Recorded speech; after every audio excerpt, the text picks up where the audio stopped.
حضرت سیدنا سلمان فارسی رضی اللہ تعالیٰ عنہ سے روایت ہے کہ نبی پاک صلی اللہ تعالیٰ علیہ وسلم نے شعبان المعظم کی آخری شب ہم سے ایک طویل خطبہ ارشاد فرمایا، اور اس خطبے میں نبی پاک صلی اللہ تعالیٰ علیہ وسلم نے ہمیں رمضان المبارک کی فضیلتوں اور رحمتوں اور برکتوں کو وہ آپ نے بیان فرمایا۔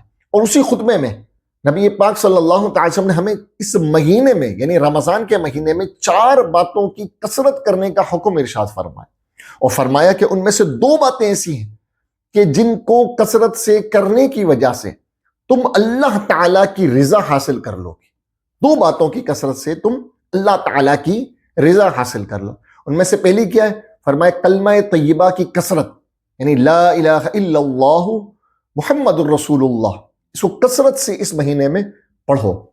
اور بھی بے شمار کلمہ طیبہ کی فضیلتیں روایتوں میں ذکر کی گئیں، تو لا الہ الا اللہ، لا الہ الا اللہ، اس مہینے میں اس کی کثرت کرنی۔ اور جب بھی ہم کلمہ طیبہ کی کثرت کریں گے تو آخر میں چند مرتبہ محمد الرسول اللہ صلی اللہ تعالی علیہ وسلم یہ ضرور پڑھ لیں گے۔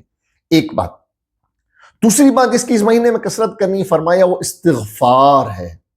اب استغفار کے بے شمار کلمات ہیں، ان میں سے استغفر اللہ ربی من کل ذنب واتوب الیک، استغفر اللہ العظیم واتوب الیک بھی، اور مختصر اس کا کلمہ ہے استغفر اللہ۔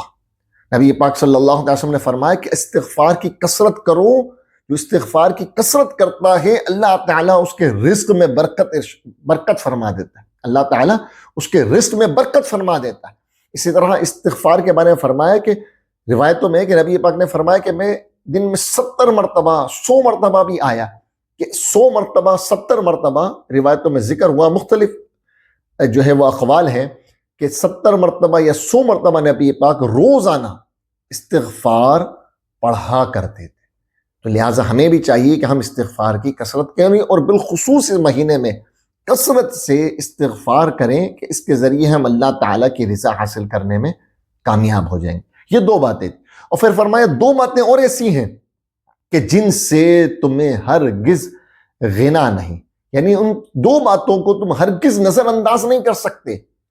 اور وہ 2 باتیں جو اس مہینے میں کثرت سے کرنی وہ یہ ہیں کہ اللہ تعالیٰ سے جنت کو طلب کرنا ہے، اور اللہ تعالیٰ سے جہنم سے پناہ مانگنی۔ یہ 2 باتیں، جنت کی کثرت، یعنی انسان جو عمل کرتا ہے، انسان کے جو عمل ہے، نمازیں پڑھتا ہے، روزہ رکھتا ہے، عبادت کرتا ہے، حج کرتا ہے، عمرے کرتا ہے، اور راتوں کو قرآن پاک کی تلاوت کرتا ہے، اس سب کا ثمر اور پھل اور رزلٹ جو اللہ تعالیٰ کی رضا کی صورت میں ہمیں عطا ہوگا، جو انعام ملے گا، وہ انعام کیا ہے؟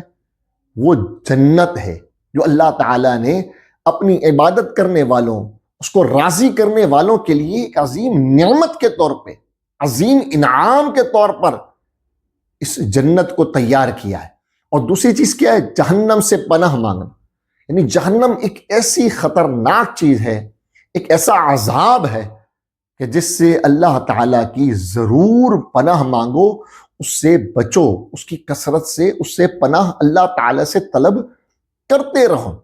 اور اللہ تعالیٰ نے دنیا میں کامیابی کا جو معیار ذکر کیا وہ کتنا عظیم ہے۔ اللہ تعالیٰ نے قرآن پاک میں فرمایا کہ جو آگ سے بچا کر، یعنی جہنم سے بچا کر، جو آگ سے بچا کر جنت میں داخل کر دیا گیا وہی کامیاب ہو گیا۔ تو کامیابی کا دار و مدار جنت کے حصول اور جہنم سے پناہ میں ہے، یہ اللہ تعالیٰ نے ذکر فرمایا۔ اللہ تعالیٰ اس بابرکت اور عظیم مہینے کی ہمیں برکتوں سے مالا مال فرمائے۔